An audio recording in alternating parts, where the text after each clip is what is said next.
everyone. Hello. Hi everyone. Welcome back. I hope you're well. Today I'm going to be filming my assumptions videos.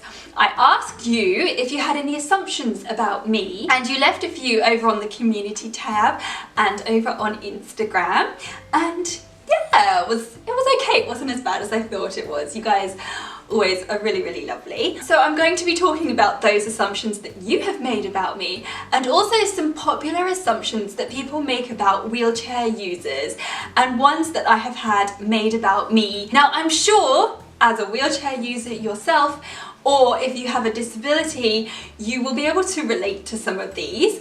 Make sure that you leave any of the assumptions people make about you in the comments down below. And let's just get on with this video. The first assumption that people make about me as a wheelchair user, I get this all the time, and I would love to know if you get this as well, is that, wow, your arms must be really strong. No, I really don't think that they are that strong. Like some wheelchair users are really built. I don't work out, and oh, look at that. They don't look strong, do they? I don't think they're strong. I think I do have strength. I must have some sort of strength somewhere deep within me to push my wheelchair. I don't know, maybe it's like here. I don't know, I don't feel strong. I've said before that I feel like an elasticated bag of bones. Some people assume that using a wheelchair is easy. What do you think? Do you think using a wheelchair is easy? No, it's like a fish swimming out of water. The environment is not built for us, really, and if there are steps, we're kind of a bit screwed. And if anyone has sat in my wheelchair and tried to do a wheelie, even just a wheelie, not even trying to get up a step, they'll know it's not easy. It is not easy. You've had your hair caught in the wheels a few times. It's not long enough to actually reach the wheels, but it does get caught on the push rims if Sean's going to push me, or anyone for that matter. Oh, it really winds me up. As soon as Sean comes to grab my wheelchair, he'll go, "Hey!"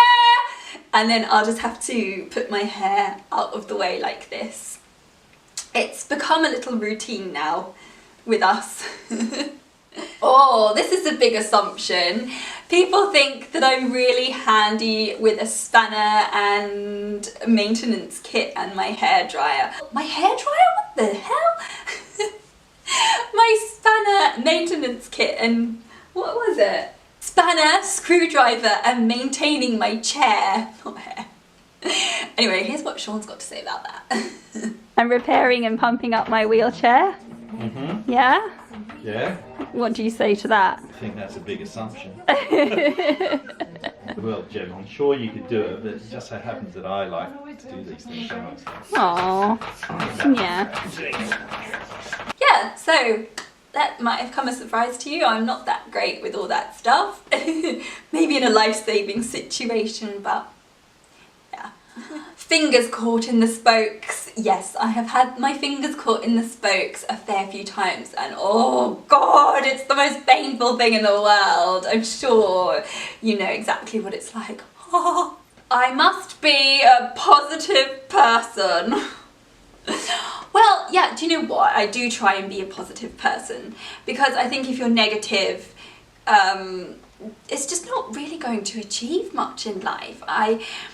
I'm always a glass half full kind of person, and if you project positivity, I think positivity comes back to you. I'm very much one of these people who believes in the law of attraction, and you know, if you put positive things out there, positive things will come back to you.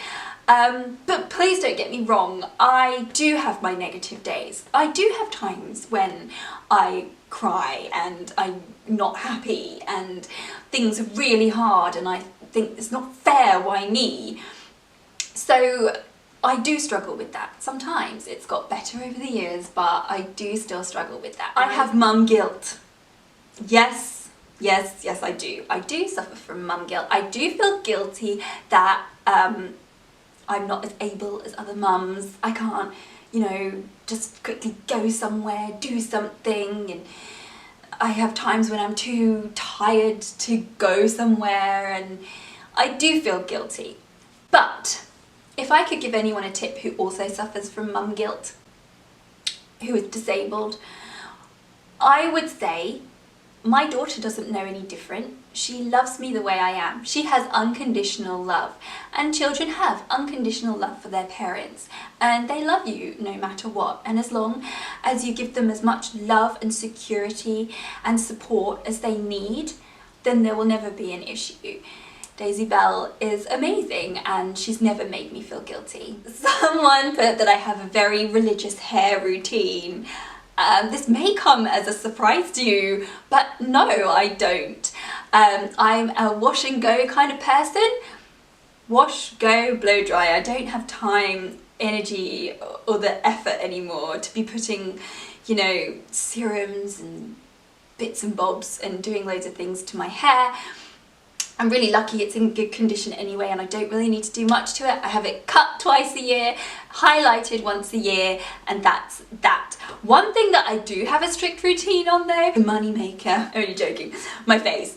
I have a really strict skincare routine. I love skincare products and acids, peels, all that kind of stuff.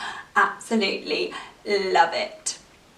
And I quite like it. It's a bit of a self-care kind of thing. It's not too much effort for me to sit there at night or in the morning just putting a bit of cream on. Makes me feel better, makes me kind of feel a bit more uplifted if I'm not feeling so great. I have a healthy diet. No, my diet's really bad. Well, it's not that great. My diet tends to be okay in the evenings. We have like a healthy, balanced, you know, reasonably good diet. I eat kind of, you know, what I want when I want kind of thing. I try to get vegetables in and stuff like that. Not a fan of fruit. I'll eat things like pineapple, mango. That's about it. Don't like fruit very much, which might become as a shock to you. And then during the day, like breakfast and lunch will be quite calorific, quick and easy things like hot cross buns, crumpets, toast, anything that you can toast, eggs, cereal, and instant porridge. Yeah, not that great. Not that great at looking after myself when I'm on my own. People say you don't look disabled. Yes, I've had that a fair few times. I don't look disabled, I don't sound disabled. But just remember that disability doesn't discriminate. People do. You drink a lot of tea. Yes, this is true. I do drink a lot of tea. I have about 4 massive cups of tea a day, and then 2 cups of coffee as well. And I've just started drinking green tea as well instead of water, because I find that the green tea is warm and then if I drink cold water, it makes me so cold. I struggle with the cold, and I'm always cold. People assume I am mentally incapable. I'm sure some of you have encountered this before, but yes, if I meet strangers, you know, like when I'm out shopping or out and about and I ask a question, people are quite shocked and they kind of think that maybe I can't hear them, I don't understand, and I'm mentally incapable, or they'll talk to Sean, which is completely untrue. I do sometimes have a hard time following instructions and taking and retaining information. I think that's like with my dyslexia, but I'm not mentally incapable, and I can comprehend most things. I don't have a mental disability. Lots of people assume that I can't drive, which is untrue. Lots of disabled people can drive, and we're so lucky in this country that we can get the adaptions that we need fitted to our cars to help us drive. There are so many amazing things out there that can enable people with physical disabilities to drive. Obviously they're expensive, but they are there, so we are lucky in that respect. And someone, Chris Page Monster, just to finish up with this one, left a really nice assumption, and he said that I have given you such an insight into myself and my life that there's not really much to assume. And I think that's really, really nice, because I would like to think that I'm genuine. What you see is what you get. If you were to ever meet me out and about, you wouldn't think, gosh, she's nothing like what she's like on Wheels No Heels. But no, what you see is what you get. I am as transparent as possible with everyone, and yeah, hopefully there's not much to assume. So those were my assumptions. I would love to hear some of your assumptions, and just remember, just because we use a wheelchair doesn't make us any different from anybody else. Thank you so much for watching. Make sure to share this video, subscribe, thumbs up, and I look forward to seeing you in my next one. Bye.